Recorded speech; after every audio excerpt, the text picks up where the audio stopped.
Nors ir pradedame šį savo reportažą nuo nedidelio nuopolio, tačiau toliau pasakosime ne apie kritimus ir nelaimės, bet priešingai apie atgimimą. Tiesiog savo bičiuliams, o tai lygu nuolatiniams žiūrovams, buvome žadėję parodyti, kaip dabar atrodo kadaise buities prekių centrų pavadintas, o tarp miestelėnų labiau populiarių buities rūmų pavadinimų žinomas pastatas bei jo teritorija.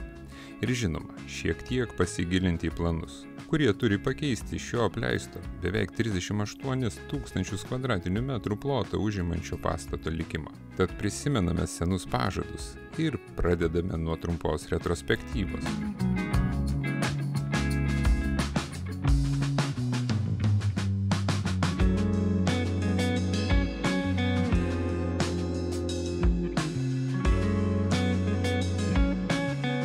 Šio pastato statybos prasidėjo 1979-aisiais, o užbaigtas apie 1981 metus.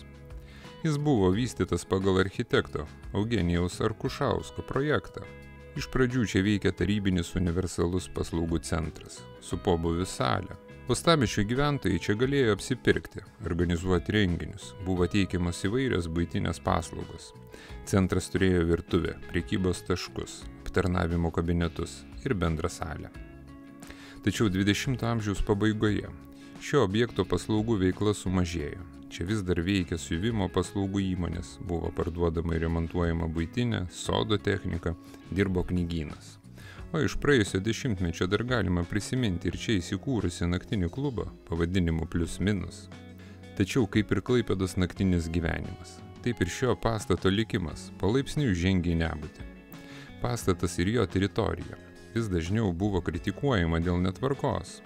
Nenaudojamose jo dalyse pamėgo lankytis asocialų gyvenimo būdą išpažįstantis asmenys. Tad prieš kelis metus pastatas tapo visiškai nenaudojamas. Ir ilgą laiką buvo pavaldus tik to pačio, negailestingo laiko valiai. Tačiau kaip iš viešų šaltinių žinoma, dar iki 2023 metų šį pastatą įsigijo Vilniaus mieste registruota uždaroji akcinė bendrovė Oslo nekilnojamasis turtas. Tačiam beveik 2 hektarų plote įsikūrusiam pastatui planuojamas atgimimas. Jau kurį laiką metalinė tvora, juosianti teritorijos perimetrą, ženklina čia numatytų statybų pradžią, kuri kaip skelbiama turėtų startuoti jau šiemet. Iš projekto vizualizacijos matyti, jog 2 aukštų su vienu pažeminiu aukštu pastatas turėtų išlaikyti savo istorinį siluetą ir prekybos bei paslaugų paskirtį. Čia numatyta per 500 automobilių talpinanti ant žeminę stovėjimo aikštelę, o kartu su statyba planuojama rekonstruoti šalia esančias gatves – Raudonės, Kalnupės ir Šturmano. Atnaujinti dangas, apšvietimą ir eismo organizavimą. Tad belieka tik laukti darbų pradžios. O tada Klaipėda TV būtinai apsilankys šioje svarbioje pietinės miesto dalies vietoje.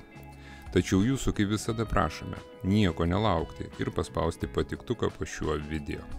Taip palaikysite šią neabejingą Klaipėdai iniciatyvą. Ačiū, kad esate kartu.